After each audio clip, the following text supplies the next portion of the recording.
okay, so we've made the enterprise scale decision. We're going to invest in this. We're going to make the operating model changes. We're going to assign that accountability and responsibility for product ownership for data out to the business or whoever, but usually the business people who create that data or own that data. We've invested in the tools. We've stood them up. We've implemented them. We've built out policies and procedures to govern everything. That's all great. If you build it and they don't come, you've got a problem. Welcome to What If, So What, the podcast where we ask what's possible with digital and figure out how to make it real in your business. I'm Jim Hertzfeld. And I'm Kim Chopek. And today we'll ask what if, so what, and most importantly, now what? You've probably heard stats like this before, but at this point in time, 2.5 quintillion bytes of data are generated every day. That's a billion billions. It's the natural consequence of years of hyper-connected technology that's generating data from everywhere from social media, e-commerce, IoT devices. By the way, I looked that up. That's 14 billion as of today. And of course, everyone's favorite source of data, large enterprise corporate platforms. Aside from the frankly unsurprising growth in data, what's a little bit different is it's no longer exclusively owned by its creators.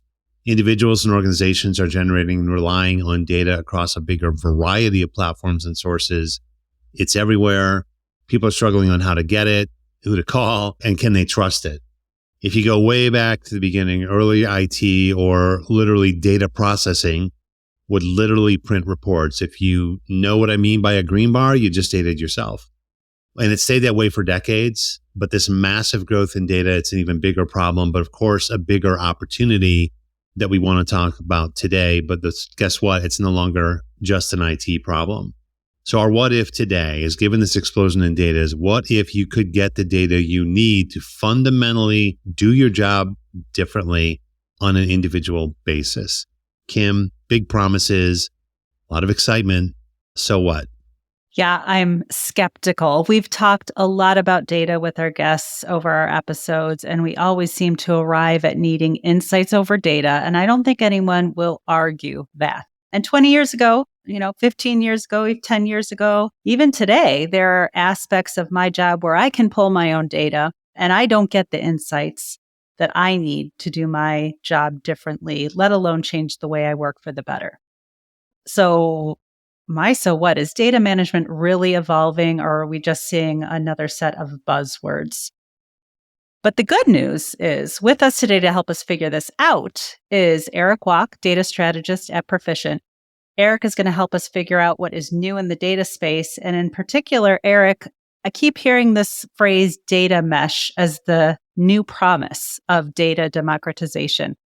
Can this really help us change the way we work? Thanks, Kim. Data mesh is a really interesting idea. It's something that you hear a lot about out in the world, and it's often quite misunderstood. Ultimately, it's really technology agnostic. It's not even really about the technology.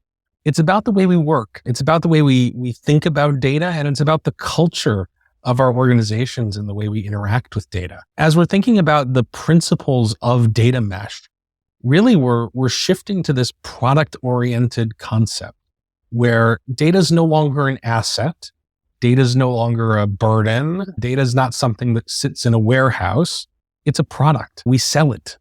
Whether we're selling it to the outside world in some organizations, but in most situations, your customer, your consumer for your data products are all internal. And with that idea, right, we start to think about, okay, I have my data, I produce it, it's a product that I sell, that I provide to my colleagues in other departments and other teams. They do the same. And in that way, we can finally start to get, in a controlled way, access to trusted data that's known to be high quality, that's known to be accurate in a consistent way, so that as we're starting to build insights and think about the questions we want to ask and use our data to answer, we have the ability to say, yes, I know I'm getting the right data. I know I'm getting it on time. I understand the characteristics of it. And I trust that it's been reviewed and validated by the people who know it best.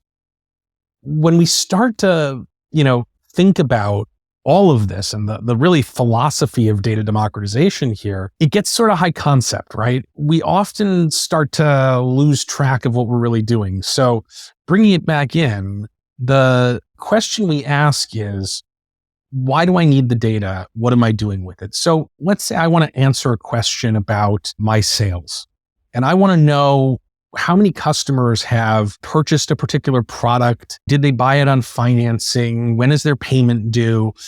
A whole bunch of different aspects of that purchase that's interesting to me.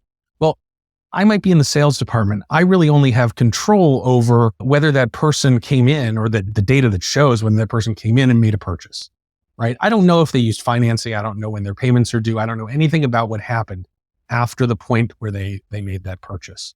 So now I might need to go out to all sorts of different parts of my business and ask them, hey, do you have this? How do we track that? How do I connect it together? If we start to build on these data mesh principles, we start to build out a marketplace. We start to build out a scenario where I can, in an e-commerce-like way, go into the portal and say, hey, I need this data about, who bought this on financing, when their payments are due, et cetera, so that I can make some best guesses about other characteristics of these people, what else they might want to buy. Great. If I have a marketplace where I know that data is managed, it's trusted, it's accurate, and I can request access to it, all of a sudden I can accelerate my use of data beyond what's available inside my department to what's available within other departments in a controlled and reliable way to start building those more complicated insights with data that's outside my realm of control. Eric, is that really what you're getting at with democratization? Do you mind just kind of building on that a little bit? Because I think that is a high concept word. Yeah. When we talk about democratization, what we really mean is that we want every person in a business, no matter how senior or junior, to be able to feel confident working with data and using data to help them make better decisions. We talk a lot about insights, but why do we need insights, right? Ultimately, it's about driving decision making. Again, thinking about my sales department, I want to know which clients I should prioritize. I want to know who's most likely to make a purchase. I need to make decisions about how I spend my time, about where I put my effort, about where I spend my money. And using upstream data, high quality data, to help us drive that decision making is really the key. But our business people can't do that if they don't individually, at that individual level, like you said in the intro, have access to that data and the confidence to use it with trust, with really strong literacy, the ability to do it independently. So it's not about voting. No, it's not about voting. Okay. Just want to clear that up. The words I always fall back on, right, are availability, discoverability, and trustability. If that data is not nutritionally available to me, if it's not in a format I can consume with tools that I know how to use, I'm still not able to get value out of it. I'm not able to drive insights. I'm not able to use it for that decision making. If it's not discoverable, if I don't know what it is, if I don't know where it's coming from, if I don't have that metadata, right, about my data, the data about my data, I can't figure out what I need to use. I can't find what I'm looking for. I can't get started. And then the biggest problem that I hear people talking about today is that they don't trust their data. The quality is poor. They know they have the data. I think about, a person I met last year who is an industrial engineer in a packaging plant, and he can't figure out if it's worth it to automate the packaging of a particular kind of product. It's done by hand today. He knows he has that worker efficiency data somewhere. Someone must have it, right? But he doesn't know how to get to it. He doesn't know if it's high quality. He doesn't have any information about it. So he can't find it. It's not available to him. He can't consume it. And he doesn't necessarily trust it's right. And so he can't go make the business case to his boss to invest $1 million to automate that process. So when you get down to it, right, in this case, literally nuts and bolts, the question is, are we able to use data to make decisions in a day-to-day way? Even if you're the type of person whose job involves a hard hat and steel-toed boots, how are you able to use data to make better decisions about what you're doing and how you're prioritizing work and how you can make your job more efficient, more effective, more profitable for the business? It's not easy, right? We get down to how at a certain point. And this is the place where the challenges that Kim was talking about really come to bear. This requires a culture shift. It requires organizations to think differently, to work differently, really go and make a pretty strong enterprise scale investment in governance, in ownership, in that product-oriented thinking. So we talk about product-oriented thinking, right? It means we need to assign product ownership to someone within the business who's going to drive the shape and size and nature of the features of that data product. We need to assign a product development team who's going to do that work, the work to make the product meet the requirements. We need a set of controls to make sure that the product is abiding by regulations and working the way we want it to, providing the features to the consumers in a way that's safe, secure, appropriately private, etc. We need to make investments in tools to help us automate that, whether it's a data marketplace platform, a data catalog, or other kinds of tooling.